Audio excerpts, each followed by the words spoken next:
وعلیکم. میرا نام فرید احمد خان ہے، میں اور 10th کلاس کا طالب علم ہوں. جی. میرا سوال ہے کہ میں نے بزرگوں سے سنا ہے کہ یہاں 7 آسمان ہیں، جیسے کہ حضور صلی اللہ علیہ وسلم 7ویں آسمان پہ ہیں، اور اسی طرح باقی نبی جو ہیں وہ بھی، ان کے ترتیب تو مجھے نہیں آتی، لیکن ان آسمان سے مراد کیا ہے، جیسے کہ یہ ہمارا والا آسمان ہے. میں بتاتا ہوں، بیٹھ جائیے.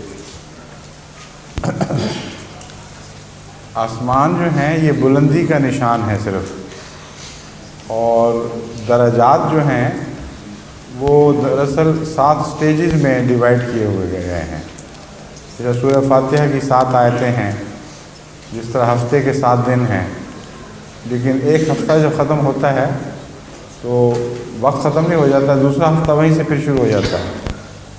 تو 7 آسمان چاہے ظاہر کے ہوں چاہے روحانی ہوں، اس سے مراد تکمیل کی 7 سٹیجز ہیں، اور ان سے جب وہ ختم ہوں گی تو پھر ترقی رکے گی نہیں، بلکہ مزید شروع ہو جائیں گی نئے آسمان. اسی طرح رسول کریم صلی اللہ علیہ وسلم کا مقام تمام انبیاء سے بالا ہے، اور اس بات کو ظاہر کرنے کے لیے 7 آسمان کی نسبت سے ہمیں سمجھانے کے لیے یہ بیان کیا گیا کہ اگر ایک کی بلندی پہلے آسمان تک ہے تو دوسرے کی دوسرے، تیسرے کی تیسرے، غزی کے 7ویں آسمان تک کی بلندیاں ہیں. لیکن رسول اللہ علیہ وسلم کا مقام 7ویں آسمان پر نہیں بلکہ اس سے آگے بیان کیا گیا ہے. اس کا مطلب یہ ہے کہ انسان کے لیے جتنی بلندیاں مقدر ہیں وہ ساری حاصل کرنے کے بعد اللہ نے اپنے فضل سے آپ کو اس کے علاوہ بھی ترقی عطا فرمائی ہے. معراج میں ہمیں یہ سبق سکھایا گیا ہے.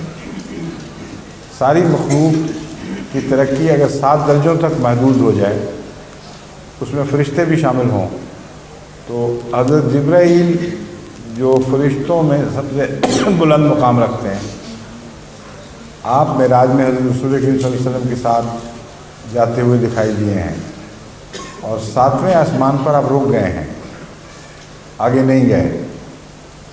آگے پھر رسول اکرم صلی اللہ علیہ وسلم کا اکیلا جہاں دکھایا گیا ہے، اور وہاں جا کے رکے ہیں جہاں مخلوق اور خالق کی حد ہے.